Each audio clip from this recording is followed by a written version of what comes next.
Welcome to CIHT Podcasts.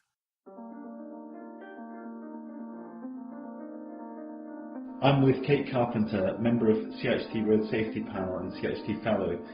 This morning Kate was interviewed on the Today programme, so this afternoon she's been interviewed for a CIHT podcast. The question is about Uber halting self-driving car tests after a fatality yesterday. Do you see this putting a halt on autonomous vehicles? I think we don't need a halt on autonomous vehicles, but I think it is appropriate to stop and revisit where we are. Collectively, we need to make sure we're collating data, not just Uber, but all trials, on-road and off-road trials, that gathering the data. To an extent, we still don't really understand how humans drive, and therefore understanding how computers understand the driving task is complex. And the more data we gather about that, more we'll work out what the questions are and what the answers to those questions are. So there's a lot of research being done. The key to me is making sure that the regulation and control is right, so that we're minimising risks as far as we can. But the key thing is to remember 1,800 people are killed by human drivers every year. So it's not as if humans are completely brilliant at the driving task either. In terms of the mileage that would need to be accumulated to almost verify that autonomous vehicles are safe, what's the distances there? I think it's not necessarily a kind of a numerical specific target. There's an enormous amount of mileage been accumulated by the Google vehicles already, and the key for me is the machine learning. So you can either define a vehicle by algorithms, when you find X, do Y, and we found that often doesn't work so well in complex environments, even things like facial recognition. Machine learning of repeated exposure seems to work better.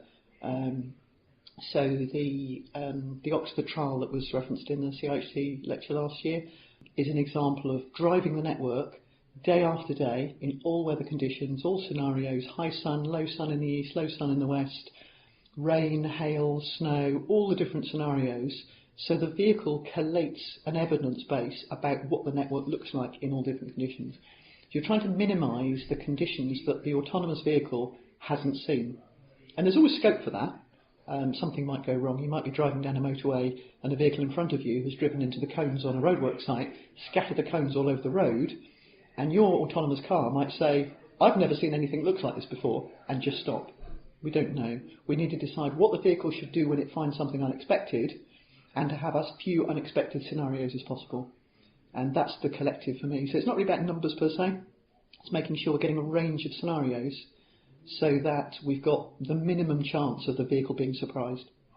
And that was the Oxbotica trial, wasn't it? That's right. That was underway. And one of the points that came out of that lecture was that as soon as an incident occurs, then almost instantly the rest of the fleet can learn from it. That's right. It's collective learning. It's really powerful. As a human, you can only learn what you've personally experienced, and that's why young drivers might have overconfidence because they've only experienced limited things. The more near misses, the more frightening experiences you have, the more you realise humans aren't very rational.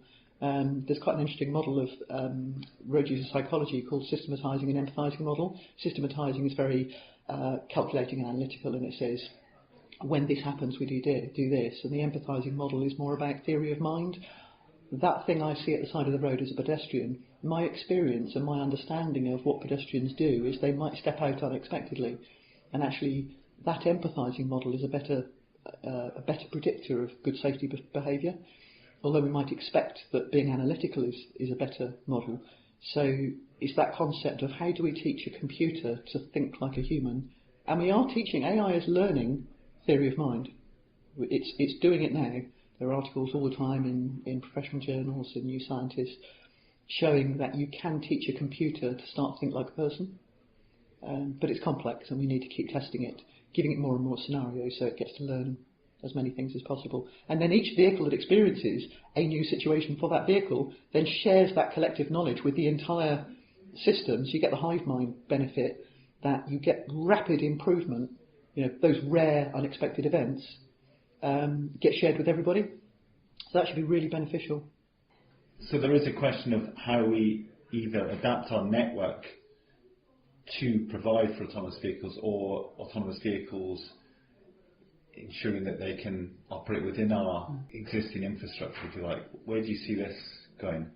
I think there's certain things we just don't know yet. Will an autonomous vehicle, either a fully autonomous fleet or a mixed fleet of humans driving vehicles themselves and autonomous vehicles, cope with some of the things that we've done based on human behaviour, like removing centre lines, which actually we might have to reinstate so lane assist technology works, and things like priority narrowings, which are specifically designed to discomfort road users and make them cautious and look at people coming the other way and adjust their behaviour. We don't really know how autonomous vehicles might cope with that. The vehicle might say, I have priority, so I'm going to go through, where a human would pull back because they can see the speed and position of the other vehicle actually indicates they're not going to stop. And a human might, in some respects, be better than an autonomous vehicle in some of those complex scenarios. Similarly, two-way single-track roads, they might be Victorian terrace street patterns or rural isolated roads where you might have occasional passing places, for example. Humans actually cope quite well with those, and you tend to then actually get quite low speed because people know that somebody might come the other way. But we don't really know how a fully autonomous fleet or a mixed fleet of humans and computer driving would actually work in some of those situations. So there are quite a lot of things that we have on our network, either that we've deliberately created, like priority narrowings, or that we've accidentally inherited, like very narrow roads, where we don't really know how the vehicle will cope. And there might be roads actually where no autonomous vehicle can ever cope. We don't really know. It's going to be a practice and experience question to determine whether we need to re-engineer the road. But there's a lot of road network, and ideally I think we need to identify vehicles that can cope with the roads rather than re-engineer the entire network.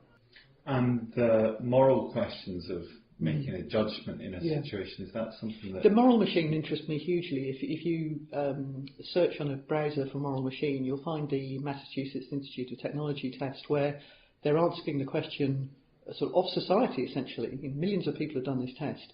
In lots of different scenario pairs, should the autonomous vehicle, for example, crash into a wall and kill the driver, or continue ahead and kill 10 pedestrians on a crossing?